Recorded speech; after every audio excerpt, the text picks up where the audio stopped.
Hello everyone, आज हम discuss करेंगे नेक्स्ट टॉपिक जो है ग्रेविटी। तो देखो ग्रेविटी होता क्या है, अर्थ ग्रेविटेशनल पुल भी बोला जाता है इसे। अर्थ ग्रेविटेशनल पुल का मतलब क्या है कि अर्थ किसी भी ऑब्जेक्ट के ऊपर जो फोर्स लगाती है, फोर्स ऑफ अट्रैक्शन लगाती है, उसी फोर्स को हम क्या बोल रहे हैं, अर्थ ग्रेविटेशनल पुल या फिर आप कह सकते हो ग्रेविटी। तो अब देखो, जैसे आप किसी ऑब्जेक्ट को अपवर्ड डायरेक्शन में थ्रो करते हो तो अर्थ क्या करती है, उसके ऊपर एक फोर्स ऑफ अट्रैक्शन लगाती है और वापस वो ऑब्जेक्ट अर्थ पर आ जाता है। ये किसके कारण होता है, अर्थ के फोर्स के कारण होता है और उसी फोर्स को हम क्या बोलते हैं, ग्रेविटी। जैसे आपने किसी एक बॉल को अगर अपवर्ड डायरेक्शन में थ्रो किया तो अर्थ उसके ऊपर फोर्स ऑफ अट्रैक्शन लगाएगी, जिसके कारण वो बॉल वापस अर्थ पर आ जाएगी। इसी फोर्स को हम क्या बोल रहे हैं, ग्रेविटी। तो देखो डेफिनेशन क्या होगी, the force of attraction exerted by earth on a body laying on or near to its surface is called gravity। कि अगर कोई ऑब्जेक्ट या तो अर्थ की सरफेस पे प्रेजेंट है या फिर सरफेस के आसपास कहीं प्रेजेंट है, उसके ऊपर अर्थ क्या करती है, फोर्स लगाती है, उसी फोर्स को हम क्या बोलते हैं, ग्रेविटी बोलते हैं। अब देखो हमने कंसीडर कर लिया, मान लो ये क्या है, अर्थ है जिसका मास कितना है, कैपिटल एम है, और इस अर्थ का रेडियस कितना है, कैपिटल आर है। अब अर्थ की सरफेस पे कोई एक ऑब्जेक्ट कंसीडर किया, कोई एक बॉडी कंसीडर की जिसका मास कितना था, स्मॉल एम था। अगर अब मैं कहूं कि इन दोनों मासिव बॉडी, ये भी एक मासिव बॉडी है, अर्थ भी एक मासिव बॉडी है, इन दोनों मासिव बॉडीज के बीच में लगने वाला फोर्स कितना होगा, तो फोर्स कैलकुलेट कैसे करते हैं, न्यूटन्स लॉ ऑफ ग्रेविटेशन से। तो according to Newton's law of gravitation force क्या होगा, दोनों मासिव बॉडीज के बीच लगने वाला फोर्स जो होता है वो डायरेक्टली प्रोपोर्शनल होता है product of their masses and inversely proportional होता है square of distance between them. तो अब देखो F इज इक्वल टू जी। जी क्या होता है, gravitational constant, universal gravitational constant, और कैपिटल M क्या है, mass of earth, means first body का मास। M1 की जगह यहां पर हम कैपिटल M लेकर चल रहे हैं तो कैपिटल M लिखा। स्मॉल बॉडी जो थी, जो ऑब्जेक्ट था जिसको हमने अर्थ की सरफेस पे रखा था, उसका मास कितना था, स्मॉल एम। तो G capital M small M, और इन दोनों के बीच का डिस्टेंस कितना है, कैपिटल आर है, तो इन दोनों के बीच के डिस्टेंस का स्क्वायर। तो फोर्स कितना होगा, इन दोनों मासिव बॉडीज के बीच में लगने वाला force F is equal to G M M upon R square. इसको बना लिया इक्वेशन नंबर फर्स्ट। अब देखो यहाँ पर ये जो टर्म है G M upon R square, ये क्या है, एक कॉन्स्टेंट है, और ये जो कॉन्स्टेंट है इसकी यूनिट क्या होती है, मीटर पर सेकेंड स्क्वायर। अब फर्स्ट चैप्टर में आप पढ़ चुके होंगे कि एक्सेलरेशन की यूनिट क्या होती है, मीटर पर सेकंड स्क्वायर। इट मींस ये जो टर्म है ये एक्सेलरेशन को शो कर रही है।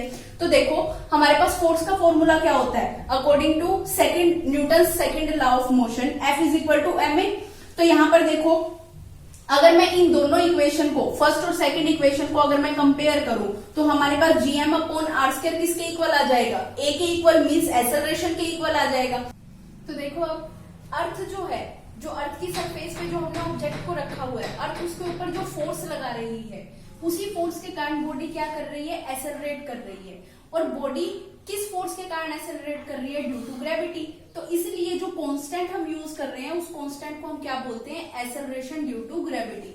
तो देखो F is equal to G M M upon R square, यही था दोनों बॉडीज, दोनों मासिव बॉडीज के बीच में लगने वाला फोर्स। अब देखो ये जो G M upon R square है, ये एक कांस्टेंट है, और इस कांस्टेंट को क्या नाम दिया जाता है, एक्सेलरेशन ड्यू टू ग्रेविटी। क्योंकि ये एक्सेलरेशन किसके कारण प्रोड्यूस हो रही है, ग्रेविटी के कारण प्रोड्यूस हो रही है। तो हमारे पास फोर्स का क्या फॉर्मूला बन गया, F is equal to M into में जी। एम यहाँ पे किसको रिप्रेजेंट कर रहा है, मास को रिप्रेजेंट कर रहा है। जी यहाँ पे किसको रिप्रेजेंट कर रहा है, एक्सेलरेशन ड्यू टू ग्रेविटी को रिप्रेजेंट कर रहा है। अब देखो जो जी है, जी की वैल्यू कितनी होती है, 9.8 मीटर पर सेकेंड स्क्वायर। तो देखो यहाँ पे mg किसको रिप्रेजेंट कर रहा है, वेट ऑफ बॉडी, कि जो हम बॉडी लेकर चल रहे हैं उसका वेट कितना है। तो देखो gravity acting on a body is measure of weight of body. अगर हमें किसी ऑब्जेक्ट पे लगने वाली ग्रेविटी को मेजर करना है तो हम किससे मेजर कर सकते हैं, वेट ऑफ बॉडी। अगर हमें पता है तो हम ग्रेविटी मेजर कर सकते हैं। तो देखो वेट ऑफ बॉडी क्या होता है, m इंटू में g, मीन्स मास इंटू में एक्सेलरेशन ड्यू टू ग्रेविटी। अब अगर मैं बात करूं ऐसा यूनिट ऑफ ग्रेविटेशनल पुल की, ऐसा यूनिट ग्रेविटेशनल पुल की क्या होगी, अब आपको पता है ग्रेविटेशनल पुल क्या होता है कि अर्थ किसी ऑब्जेक्ट के ऊपर जो फोर्स लगाती है उसी फोर्स को आप क्या बोलते हो, ग्रेविटेशनल पुल या फिर ग्रेविटी बोलते हो। तो अब देखो वो एक तरीके का फोर्स है और फोर्स की एसआई यूनिट क्या होती है, न्यूटन। तो देखो सेम यूनिट होगी फोर्स की, क्योंकि ग्रेविटेशनल पुल भी क्या है, एक तरीके का फोर्स ही है जो अर्थ किसी ऑब्जेक्ट के ऊपर लगाती है। तो फोर्स की एसआई यूनिट क्या होती है, न्यूटन। तो ग्रेविटेशनल पुल या फिर कह लो वेट की एसआई यूनिट भी क्या होगी, न्यूटन होगी।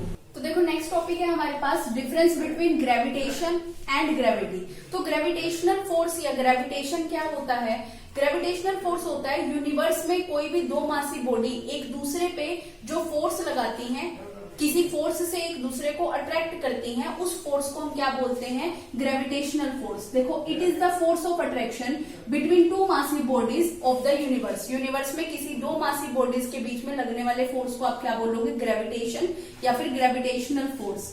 अब बात करते हैं ग्रेविटी की। ग्रेविटी क्या होता है, अर्थ किसी भी ऑब्जेक्ट के ऊपर जो फोर्स लगाती है उस फोर्स को हम क्या बोलते हैं, ग्रेविटी। तो देखो gravity is the earth gravitational pull, इसको हम ग्रेविटेशनल पुल भी बोलते हैं। Gravity is the earth gravitational pull on a body lying और on near the surface of the earth, कि अर्थ की सरफेस पे जो भी ऑब्जेक्ट, जो भी बॉडी प्रेजेंट है या फिर अर्थ की सरफेस के नियर बाय जो भी ऑब्जेक्ट प्रेजेंट है उसके ऊपर अर्थ जो फोर्स लगाती है उस फोर्स को आप क्या बोलते हो, ग्रेविटी बोलते हो। अब देखो ग्रेविटेशनल फोर्स बिटवीन टू मासी बॉडी, दो मासी बॉडी के बीच में फोर्स कैसे कैलकुलेट किया जाता है, F is equal to G m1 m2 upon R square. यहाँ पर G क्या होता है, यूनिवर्सल ग्रेविटेशनल कांस्टेंट होता है। m1 होता है क्या, फर्स्ट बॉडी का मास, m2 सेकेंड बॉडी का मास, और r क्या होता है, इन दोनों मासी बॉडीज के बीच का डिस्टेंस। और यहाँ पर जो G है वो क्या होगा, यूनिवर्सल ग्रेविटेशनल कांस्टेंट होगा। इसी तरीके से अगर मैं बात करूं ग्रेविटी के केस में फोर्स कैसे कैलकुलेट किया जाता है, तो the force of gravity on a body of mass m, अगर कोई एक ऑब्जेक्ट जिसका मास m है और वो अर्थ की सरफेस पे रखा है तो उसके ऊपर कितना फोर्स लग रहा होगा, वो कैसे कैलकुलेट होगा, capital F is equal to m into में G। m क्या होगा यहाँ पर, जो मासी बॉडी है उसका मास, और G क्या होगा, एक्सेलरेशन ड्यू टू ग्रेविटी, अर्थ के पुल के कारण जो एक्सेलरेशन प्रोड्यूस हो रही है वो। तो यहाँ पर स्मॉल g जो है वो क्या है, कांस्टेंट है, और उसको हम क्या बोलते हैं, एक्सेलरेशन ड्यू टू ग्रेविटी।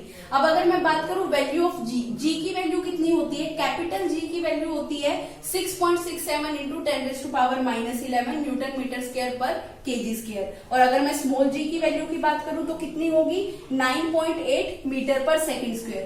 एक बार देखो दोबारा से, देखो फोर्स, ग्रेविटेशनल फोर्स क्या होगा, दो मासी बॉडीज के बीच में लगने वाले फोर्स को ग्रेविटेशनल फोर्स, और अर्थ जो किसी ऑब्जेक्ट के ऊपर फोर्स लगाती है उस फोर्स को आप क्या बोलोगे, ग्रेविटी। अब दो मासी बॉडीज के बीच लगने वाले फोर्स को कैलकुलेट करने का फॉर्मूला क्या होता है, F is equal to G m1 m2 upon R square. और ग्रेविटी के केस में फोर्स कैलकुलेट करने का फॉर्मूला क्या होता है, F is equal to m into में G। अब देखो यहाँ पर जो कैपिटल G है ग्रेविटेशनल फोर्स के केस में, कैपिटल G रिप्रेजेंट करता है यूनिवर्सल ग्रेविटेशनल कांस्टेंट को, और यहाँ पर स्मॉल g रिप्रेजेंट करता है एक्सेलरेशन ड्यू टू ग्रेविटी को। ये भी क्या है, एक कांस्टेंट है। अब इन्हीं दोनों कांस्टेंट की अगर मैं वैल्यू की बात करूं तो कैपिटल G की वैल्यू कितनी होती है, 6.67 इंटू 10⁻⁻11 न्यूटन मीटर स्क्वायर पर केजी स्क्वायर। स्मॉल g की वैल्यू कितनी होती है, 9.8 मीटर पर सेकेंड स्क्वायर। देखो फोर्थ पॉइंट है G, जो हमने यूनिवर्सल ग्रेविटेशनल कांस्टेंट पढ़ा वो क्या है, एक स्केलर क्वांटिटी है। अब आपने फर्स्ट चैप्टर में पढ़ा होगा दो तरीके की क्वांटिटी होती है, स्केलर क्वांटिटी और वेक्टर क्वांटिटी। स्केलर क्वांटिटी ऐसी क्वांटिटी जिसमें सिर्फ और सिर्फ मैग्नीट्यूड होता है, और वेक्टर क्वांटिटी जिसमें मैग्नीट्यूड के साथ साथ डायरेक्शन भी होती है, उन्हें हम बोलते हैं वेक्टर क्वांटिटी। तो अब देखो जो G है उसका सिर्फ क्या है, मैग्नीट्यूड है, कोई डायरेक्शन नहीं होती, इसलिए जो कैपिटल G है यूनिवर्सल ग्रेविटेशनल कांस्टेंट वो क्या है, एक स्केलर क्वांटिटी है। अगर मैं बात करूं स्मॉल g क्या है, एक्सेलरेशन है, एक्सेलरेशन ड्यू टू ग्रेविटी, और एक्सेलरेशन क्या होती है, एक वेक्टर क्वांटिटी होती है, इसलिए जो स्मॉल g है वो कैसी होगी, एक वेक्टर क्वांटिटी होगी। अब देखो the force of gravitation between two bodies can be zero, कि दो मासी बॉडी जो है उन दोनों के बीच लगने वाला फोर्स जीरो भी हो सकता है। कब होगा, if the separation between two bodies become infinity, अगर दो बॉडीज के बीच में डिस्टेंसेस बहुत ही ज्यादा हो जाए, इन्फिनिटी का मतलब बहुत ज्यादा दूर हो जाए दोनों ऑब्जेक्ट एक दूसरे से, तो उन दोनों मासी बॉडीज के बीच में लगने वाला फोर्स ऑफ अट्रैक्शन क्या हो जाएगा, जीरो। इसी तरीके से अगर मैं बात करूं कि ग्रेविटी के केस में कब जीरो होगा फोर्स, तो the force of gravity on a body is zero at the centre of the अर्थ। अगर कोई ऑब्जेक्ट अर्थ के सेंटर पे प्रेजेंट है तो अर्थ और उस बॉडी के बीच लगने वाला जो फोर्स ऑफ अट्रैक्शन होगा वो क्या होगा, जीरो। तो देखो एक बार जी, कैपिटल जी जो है वो एक स्केलर क्वांटिटी है, मींस उसका ओनली मैग्नीट्यूड होता है, कोई डायरेक्शन नहीं होती। स्मॉल जी जो है वो एक वेक्टर क्वांटिटी है, क्योंकि एक्सेलरेशन ड्यू टू ग्रेविटी बोलते हैं इसको, और एक्सेलरेशन क्या है, एक वेक्टर क्वांटिटी, इसीलिए जो स्मॉल जी है वो भी क्या होगी, एक वेक्टर क्वांटिटी होगी। कोई भी दो मासिव बॉडीज के बीच लगने वाला फोर्स जीरो कब होगा, जब दोनों मासिव बॉडीज के बीच का सेपरेशन बहुत ज्यादा होगा। The force of gravity on body is zero, कि फोर्स ऑफ ग्रेविटी कब जीरो होगी, जब कोई भी ऑब्जेक्ट कहां पे प्रेजेंट हो, at the centre of the earth.